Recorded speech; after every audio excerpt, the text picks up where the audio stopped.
दर्शकों नमो बुद्धाय, जय भीम। मैं हूं सदाशिव गच्छे और आप देख रहे हैं लॉर्ड बुद्धा टीवी। दर्शकों, आपको मैं बता दूं कि हमारी लॉर्ड बुद्धा की टीम आज आई है महाराष्ट्र के छत्रपति संभाजी नगर में।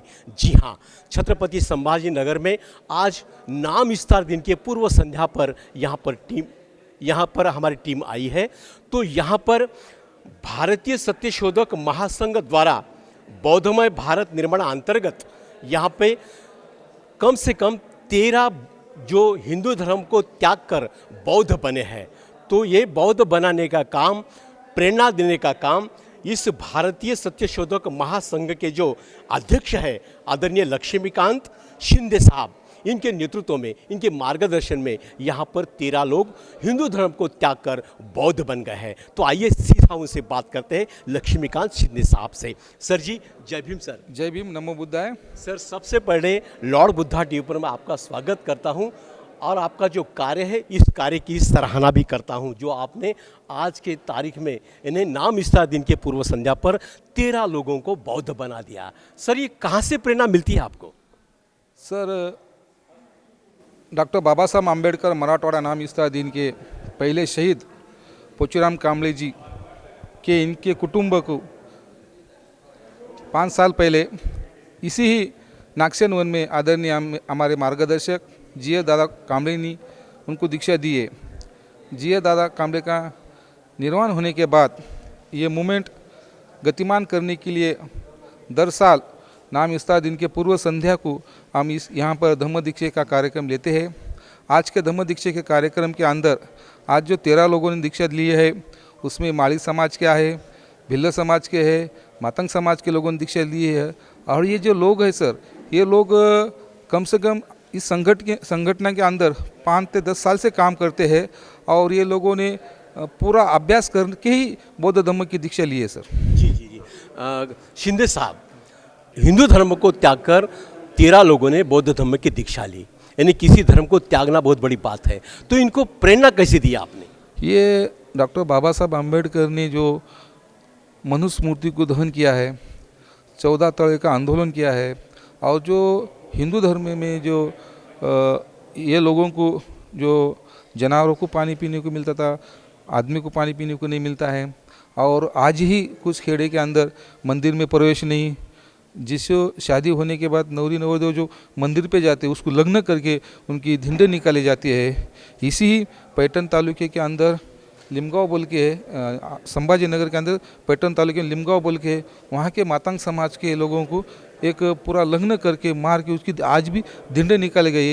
ये घटने को 4 से 8 दिन हो गए। सो ये समाज, बहुजन समाज के लोगों पे बहुत अन्याय अत्याचार हो रहा है। अन्याय अत्याचार के उनको क्यों हो रहा है, इसके बाद अपने क्या करना पड़ेगा और जग के अंदर बुद्ध का कैसा काम है, अपने पे अन्याय अत्याचार होने के बाद यहाँ के बौद्ध अपने साथ कैसे खड़े होते, इसके लिए अपने को हिंदू को त्यागना पड़ेगा और बौद्ध धर्म को स्वीकारना पड़ेगा। क्योंकि अपन हिंदू है और हिंदू अपने पे अन्याय अत्याचार कर रहा है, इसके लिए उनको सब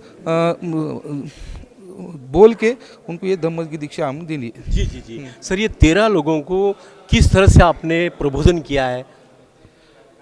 सर, बुद्धाने त्याचा धम्म जो ग्रंथ है, ये ग्रंथ को हम उनको पढ़ने को दिए हैं। उनको नहीं पढ़ने आता है तो उनके घर के जो बच्चे हैं वो उनको दररोज एक पान पढ़ने का और उनको उसका अर्थ समझा के बताने का, ऐसे तरह से उनके घर में टोटली आज ही पहले से वो बौद्ध है। आज उनका क्या है, उन्होंने सिर्फ आज दीक्षा लिए, पर उनका घर का जो वातावरण है, चळवळ में रहने की वजह से उनका घर का वातावरण पहले से ही बौद्ध में हो गए सो सर। अच्छा अच्छा। तो अभी दीक्षित होने के बाद में इनको किस प्रकार का प्रशिक्षण देंगे आप, यानी अभी तक आपने कितने लोगों को बौद्ध बना दिया? आज का ये 27वां कार्यक्रम है। ये 27 कार्यक्रम के अंदर हम 3500 लोगों को बौद्ध बनाए हैं और इसकी शुरुआत उपगुप्त भंते जी हमारे पूर्ण के मार्गदर्शक है, उन्होंने हमारे को जी दादा और मुझे 25 सितंबर 2014 को दीक्षा दिए है। और जब से हम इस मूवमेंट में काम कर रहे, इतना नहीं कि हमारे में से जो कई दीक्षित हुए उसमें से कुछ लोग भिक्खु हुए सोए, कुछ लोग बौद्धाचार्य हुए सोए और वो धम्म का प्रचार कर रहे हैं और उनके बच्चों की शादियाँ ये बौद्ध पद्धति से चालू है। और कुछ लोगों ने अंतर्जातीय विवाह भी किया, पर बौद्ध पद्धति से किया है। ये जो प्रेरणा है ये बाबा साहब आम्बेडकर के उनसे हमें मिली है। जी जी, ये 13 लोग जो दीक्षित हुए हैं, ये कौन से समाज के लोग हैं, कौन कौन से समाज के लोग हैं? इसमें माली समाज के, भिल्ल समाज के, मातंग समाज के लोग हैं। जो बौद्ध धर्म में आने वाले लोग हैं, यानी बौद्ध धर्म का स्वीकार करने वाले लोग हैं, इनके लिए क्या संदेश दोगे आप? मैं इनके लिए इतना संदेश देता हूँ कि बौद्ध धर्म है पंचशील पे आधारित धर्म है, और जिसने जिसने पंचशील का पालन किया है उसकी प्रगति होगी, उन्नति होगी, और उनके जो बच्चे हैं वो इस मार्ग के चले तो भविष्य के अंदर वो इस उनके समाज के अंदर बौद्ध धर्म का काम करके पढ़ाई में आगे जाके एक उच्च पद पे जा सकते। तो दर्शकों, जैसा कि सुना आपने, यहाँ पे लक्ष्मीकांत शिंदे साहब ने जो लोगों को बौद्ध बनाने का जो काम कर रहे हैं, उनको प्रशिक्षित कर रहे हैं, उनको जो बुद्ध धम्म बाबा साहब के बुद्ध के विचार उनके दिमागों में रुझाने का काम कर रहे हैं। ये सिलसिला ऐसा ही जारी रहे। तो यहाँ पर जिन लोगों ने बौद्ध धम्म की अभी दीक्षा ली है आज की तारीख में, तो उनसे बात करते हैं। आपलं नाव काय? रामभाऊ पवार, हां, भिल्ल समाजाचे. बरं बरं. पवार साहेब, आपल्याला बौद्ध धर्म स्वीकारावा असं का वाटलं? डॉक्टर आंबेडकर बाबा म्हणजे एक देवच आहे, देवच आहेत, अच्छा, तर ते आम्हाला फार आवडते. बरं. याच्यापूर्वी तुम्ही कोणत्या समाज, भिल्ल समाजाच्या होत्या, कशाची पूजा करत होत्या आपण अगोदर? आम्ही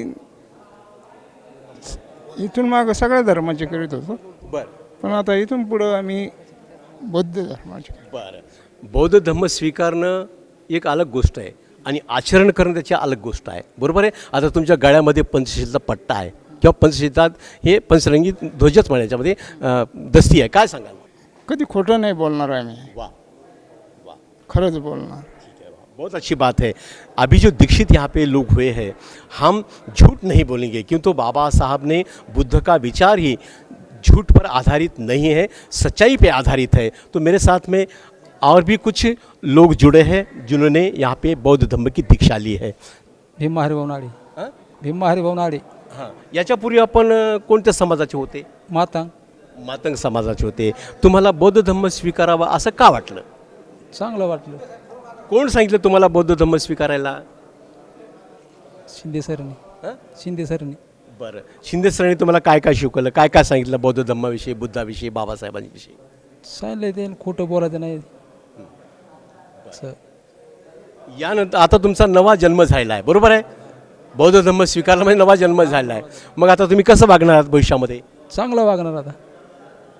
नाही, त्रिशण पंचशीचं पालन करणार, हां, बरोबर आहे. बाबासाहेबांनी 22 प्रतिनिधित्वाचं आचरण करणार, हां, ठीक है. तो देखो यहाँ पे और भी मेरे साथ में कुछ लोग हैं जुड़े हैं. तो यहाँ पे जिन्होंने 13 लोगों को यहाँ पर दीक्षित किया, यानी दीक्षा दी है, ऐसे मेरे साथ में आदरणीय संगपाल भंती जी मेरे साथ लॉर्ड बुद्धा पर बात रखने के लिए जुड़े हैं. बंदामी भंती जी. मंगल हो, मंगल हो, मंगल हो. हाँ बंती जी, आज के दिन को लेकर यहाँ पे आपने 13 लोगों को दीक्षित किया है, बौद्ध बना दिया है, तो इस बारे में क्या कहेंगे आप? आज जो 13 लोग हैं, ये यहाँ दिखने के वास्ते सिर्फ 13 है, लेकिन आज फिलहाल यानी 60 लोग हो सकते हैं. और ये अभी तो नहीं, हर साल 13 तारीख को दीक्षा दी जाती है, और ये ऐसा कार्यक्रम चलते ही रहेगा. दीक्षा आपने दी है, तो बौद्ध धर्म के बारे में जो 22 प्रतिज्ञा थी, त्रिशण पंच, इसके बारे में क्या जानकारी दी इन लोगों को आपने? बोधिसत्व डॉक्टर बाबा साहब ने दीक्षा दी, उसके बाद में 22 प्रतिज्ञा दी. इसका मेन सब्जेक्ट ये है कि ये जो लोग हैं, ये गुमराह जो कुछ भी नहीं है, जो पत्थर है और जो गावरान शब्द है जैसा कि कुछ भी नहीं होता, लेकिन उसको देव मानते हैं. और वो ऊंचे लोगों ने उसको भीति बताई कि उसकी पूजा करना, ये करना, नहीं करेंगे तो तुम बच्चा मर जाएगा. इसी वास्ते बाबा साहेब ने 22 प्रतिज्ञा दी है. उसमें से 7वीं जो प्रतिज्ञा है कि मी बौद्ध धर्माशिवाय कोणत्याही देवा, त्याच्यात अर्थही वैसा होता हो कि मैं बौद्ध धर्म के सिवा कुछ भी नहीं मानूंगा. जी जी, इसीलिए 22 प्रतिज्ञा दी है. अच्छा. और भी कुछ लोग जुड़े हैं लॉर्ड बुद्धा पर बात रखने के लिए. सर जय भीम. सर जय भीम. सर आपका नाम बोलिए. मैं लखन चौहान इस कार्यक्रम में वक्ता के तौर पर यहाँ पर आया था। हमारे मित्र लक्ष्मीकांत शिंदे जी है जो काफ़ी दिनों से हमारे संपर्क में रहते हैं। मैं उनका काम देखता हूँ। इस बार उन्होंने मुझे वक्ता के तौर पर यहाँ पर बुलाया कि ये जो धम्म दीक्षा सोहला है, मैं जब आया तो मैंने देखा तो एक बहुत ही बड़ी और क्रांतिकारी ये घटना हो रही है, क्योंकि हिंदू धर्म का त्याग कर कर बौद्ध धर्म को स्वीकारना ये एक बहुत ही क्रांतिकारी घटना होती है और जीवन में बहुत बड़ा परिवर्तन होता है। और ये परिवर्तनवादी काम लक्ष्मीकांत शिंदे यहाँ पर कर रहे हैं, ये देख के मुझे बहुत आनंद हुआ। और मैं इस कार्यक्रम को और इनको सदिच्छा देता हूँ, शुभेच्छा देता हूँ कि ये काम आप निरंतर करें, क्योंकि ये आज देश की और दुनिया की ज़रूरत है बुद्ध धम्म। जी जी, क्योंकि बुद्ध धम्म ये देश और दुनिया की ज़रूरत इसलिए है क्योंकि ये जो धम्म है, ये धम्म जीवन को किस तरह से आनंद से जीवन जीना चाहिए ऐसा सिखाने वाला धम्म है। तो ये धम्म प्रत्येक व्यक्ति को स्वीकारना बहुत ज़रूरी है। इसलिए ये जो कार्य चल रहा है, इस कार्य को हम शुभेच्छा देने के लिए यहाँ आए थे। इस कार्यक्रम में मुझे उन्होंने वक्ता के तौर पर बुलाया। यहाँ पर जो उपस्थित जिन्होंने दीक्षा ली है, मैंने उनको भी उनके जो फ्यूचर्स है, उनका जो आने वाला भविष्य है, इसके लिए शुभेच्छा दी। और वो उस लायक लोग हैं क्योंकि उन लोगों ने ये धर्मांतर किया है। जी जी जी। तो दर्शकों, ये थे बौद्ध धम्म स्वीकार किए हुए लोग, नाम विस्तार दिन के पूर्व संध्या पर छत्रपति संभाजी नगर से।